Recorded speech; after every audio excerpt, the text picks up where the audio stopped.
Hello guys, আসসালামু আলাইকুম। আশা করি আপনারা সবাই ভালো আছেন, সুস্থ আছেন, সুখে আছেন। আমি আবার আপনাদের মাঝে উপস্থিত হয়েছি ছোট্ট একটি গল্প বলার জন্য। আজ বলবো রাখে আল্লাহ মারেকে। জানেন, আমার বাবা একবার যশোর থেকে খুলনায় আসছিল।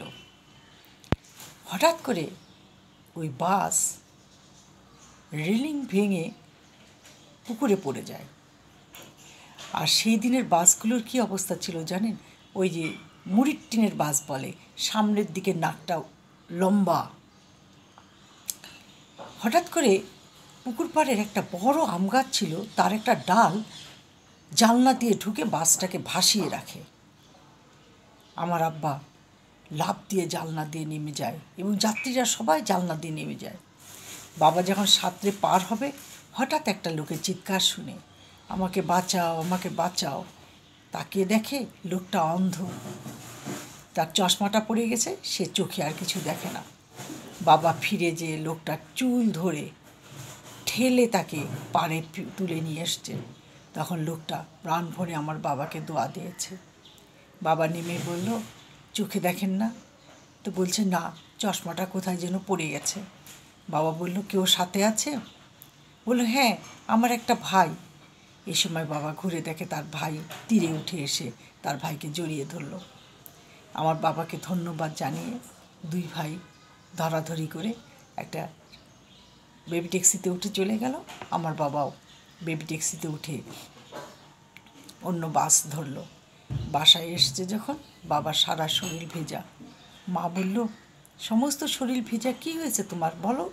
বাবা বলে না, পরে বলে কি, বাসটা এরকম ব্রিজ ভেঙে পুকুরে পড়ে গেছিল, কিন্তু আল্লাহর কি রহমত যে একটা ডাল, শক্ত ডাল জানলা দিয়ে ঢুকে যেয়ে বাসটাকে আটকায় দিছিল। গাছটা এমনভাবে ছিল যে পুকুরের উপরেই তার ছড়ানো, মনে হয় ডালপালাগুলো ছড়িয়ে গেছে। তাই বলি, রাখে আল্লাহ মারে কে। যাত্রীরা ওই যাত্রায় বেঁচে গিয়েছিল। আর একটা ছেলে গাছে উঠেছে, হঠাৎ করে সেই গাছের মগডাল থেকে সে পড়ে যায়। তার একেবারে পেট কেটে মানে কলিজাটা পর্যন্ত দেখা যাচ্ছে। সবাই বলেছিল ছেলেটা মরে যাবে। হাসপাতালে নিয়ে গেছে। ডাক্তাররা তো কিছুতেই তার নাম করছে না, তাকে হাসপাতালে ভর্তি করছে না। তার মা তাকে নিয়ে বারান্দায় বসে কাঁদছে, রক্তে ভেসে যাচ্ছে। প্রায় 10-15-20 মিনিট পর ডাক্তাররা এসে তাকে ইমার্জেন্সিতে নিয়ে গেল এবং সেলাই করলো, অক্সিজেন দিল, ব্লাড দিল। 2 দিন পর শুনলাম ছেলেটা নাকি সুস্থ হয়ে গেছে। এখন আর তার লাইফ রিস্ক নাই, সে সুস্থ হয়ে গেছে। তারপরে 10 দিন পর হাসপাতাল থেকে তাকে নিয়ে আসছে। তখন থেকে পেটে ব্যান্ডেজ করে সে সারা পাড়া হেঁটে বেড়াচ্ছে। বললাম, তুমি এই অবস্থায় কেন সারা পাড়া হেঁটে বেড়াচ্ছ? জান ঢুকে যাবে তো।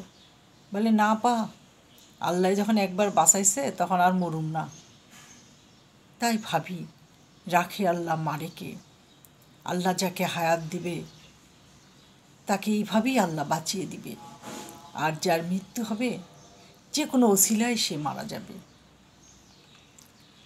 তাই বলছি যে মানুষের জীবনটা ক্ষণস্থায়ী, মৃত্যুটাই চিরস্থায়ী। এটাই ঠিক। বেঁচে থাকাটাই অবাস্তব, মরে যাওয়াটাই হলো বাস্তব।